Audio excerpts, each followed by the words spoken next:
Howdy! Welcome back to the second part of this virtual St. Thomas Learn to Row. Last time you got to learn a bit about the erg, which I'm actually sitting on right now. This time you're going to learn a bit about what to do once you get in the boat. So, a couple things that you got here.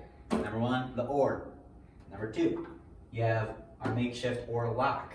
It's going to look a bit different when you're in the boat, believe it or not. It's not just cardboard on a table, but you're going to want to keep the collar here, this blue thing, against the oar lock the whole time.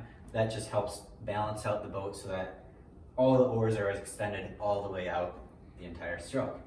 Then from there, we're going to launch the boat, and then the first thing you do once you get in the boat is we'll push off the dock, and then you're going to go into your sit easy position. Well, what does that mean?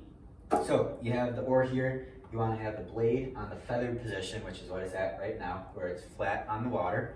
You're going to go all the way up to the catch. Your outside hand is going to go underneath the oar. Then your thumb's going to push against the oar to keep the collar against the oar lock. Then there's going to be a rigger right in front of you that you're going to grab with your other hand. This is a port side oar. It's just going to be sort of flipped if you're on the starboard side of the boat. So that's the sit easy position. Right when you get off the dock, that's what you're going to do. And then whenever you are not rowing, this is a position that you're going to go into, just so that anyone who is rowing gets as many beneficial strokes as they can. Then from there, we can go into some of the actual technical parts of the stroke here. So there's two positions of the blade. There's the feather position right here, then there's the square position.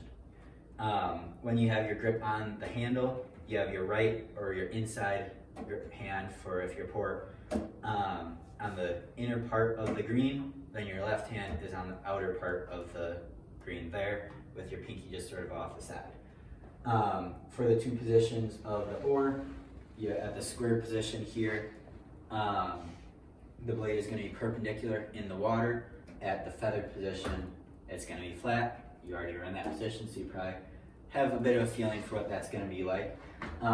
Notice that when you go from a square to feather, you're only doing that with the inside hand. So me, with being on port side here, I'm only doing it with my right hand, so that's the hand that's feathering and squaring the blade.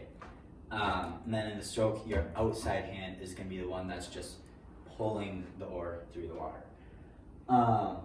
And then whenever you start rowing, you're going to be called in at the finish of the stroke right here. So at the finish, your left arm, if you're port, or your just outside arm, is going to be nice and straight like so, with your other arm a bit more tucked against your side. For the start, let's just stay on the square here.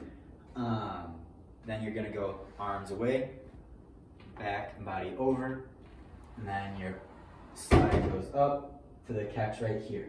At the catch is when you're just going to sort of resist the pressure that you're already putting down on the oar to let it pop into the water. Just the blade will be under the water.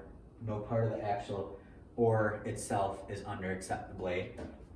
So you just let it drop in, and then you just drive through the stroke like so. Use the same exact technique that you do on the rowing machine, where you have your legs first, then the back, then you just finish with your hands. And then you fix my makeshift oar lock here. And then this part gets a bit more advanced, but hopefully you guys can get a feel for it a little bit in the water. But for feathering and during the stroke, if you start at the finish, when you're in the water, you always finish squared. So then you just push down on the handle, and then you're going to feather with your inside hand. Then you push the blade away with your arms, and then once you cross your knees, and when you start to square the blade up, and then you drop it in and drive, just like so. So that's sort of the main fundamentals of rowing in our makeshift boat here in Flynn Hall. Look forward to seeing everyone on water. Row Toms.